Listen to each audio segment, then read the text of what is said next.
ఇంకొంచెం కొత్తగా వెళ్తే సప్తగిరి, కమెడియన్ సప్తగిరి. ఆ సప్తగిరి దగ్గర నా లైఫ్ టర్నింగ్ అయింది సార్. సప్తగిరి వాయిస్ దగ్గర నాకు టర్నింగ్. అంటే ఇవన్నీ మనం వింటాం, ఇప్పుడు నేను చెప్పిన పేర్లను వింటాం, బట్ సప్తగిరి గారి వాయిస్ యాస్టీస్గా రేర్గా మనం వినలేం, ఎక్కడ వినలేం. అది ఇప్పుడు చాలామంది చేస్తున్నారు. అప్పట్లో స్టార్టింగ్లోనే అసలు సప్తగిరి వాయిస్ని తీసుకొచ్చి డెవలప్మెంట్ చేశారు.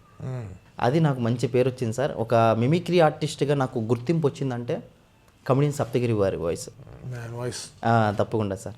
నాకు ఈ ప్లస్ పాయింట్ ఏమైందంటే సప్తగిరి గారు, నేను ఒక ప్రోగ్రామ్కి యాంకర్గా వెళ్తే ఆయన గెస్ట్గా వచ్చారు అక్కడ. ఓకే. ఆ గెస్ట్గా వచ్చినప్పుడు నేను షాక్ అయ్యాను. ఆయన గెస్ట్గా వచ్చినప్పుడు ఆయన మాట్లాడకంటే ముందుగా ఆయన వాయిస్ ఆయనకి ఇమిటేట్ చేసినప్పుడు చాలా షాక్ అయ్యారనమాట. యూట్యూబ్లో ఇప్పుడు ఉంటుంది Saptagiri shock in front in Saptagiri voice అని చెప్పని ఆమె చేశాను సార్. సప్తగిరి గారికి మంచి పేరు వచ్చింది ప్రేమకథ చిత్రం, తర్వాత రాజుగారి గది. ఈ 2 మోడ్యులేషన్ మాట్లాడితే ఎలా ఉంటుంది అనేది మీకోసం సరదా చేసి చూపిస్తాను. ప్రేమకథ చిత్రంలోంచి లోపల దయ్యం కొడతా ఉంటుంది ప్రదీప్ని, సుధీర్ని. మనోడు బయట పాట పాడుకుంటూ వెళ్తాడు. గోలీ మార్ మార్ మార్ మార్, ఎవరెవరెవరెవరు ఇక్కడ, ఎవరో ఏడుపు పడింది, బంగారం నువ్వు ఏడ్చావా, చిట్టి తల్లి నువ్వు ఏడ్చావా, ఏమే సుధీర్ బాబు అడిగినప్పుడు అడిగిన ముద్దులు ఇవ్వలేదా, ఏరా సుధీరా ఏం చేసావరా, ముద్దు పెట్టరా, అబ్బా బాబా బాబా, ఏరా మొత్తం నువ్వే కదా చేసేది. అక్క ఏమక్క వాయిస్ మార్చేసావు, ఒరే ప్రవీణ ఇది చిన్నపిల్ల అన్నావు, ఏం చిన్నపిల్లరా, యాడంటారు కొట్టా తందు గులాబు జామ కడగలాడిపోతలేరా ప్రవీణ.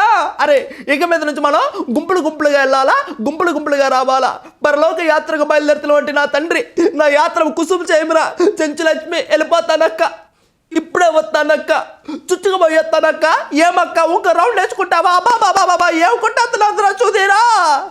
అలా వాయిస్ వేరియేషన్ తీసుకోవచ్చు. కంటిన్యూషన్ డైలాగ్ని మన ప్రజెంటేషన్ ఇవ్వచ్చు. మొత్తం అంటే ఇదే ఆయనకి వినిపించారా మీరు? అదే same sir.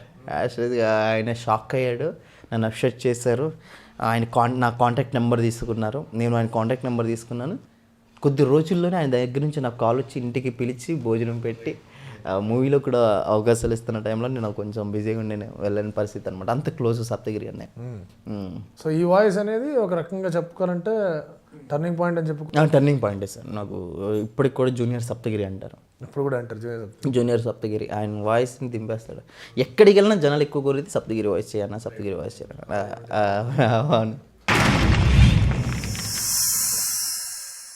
Like and subscribe Eagle Media Works.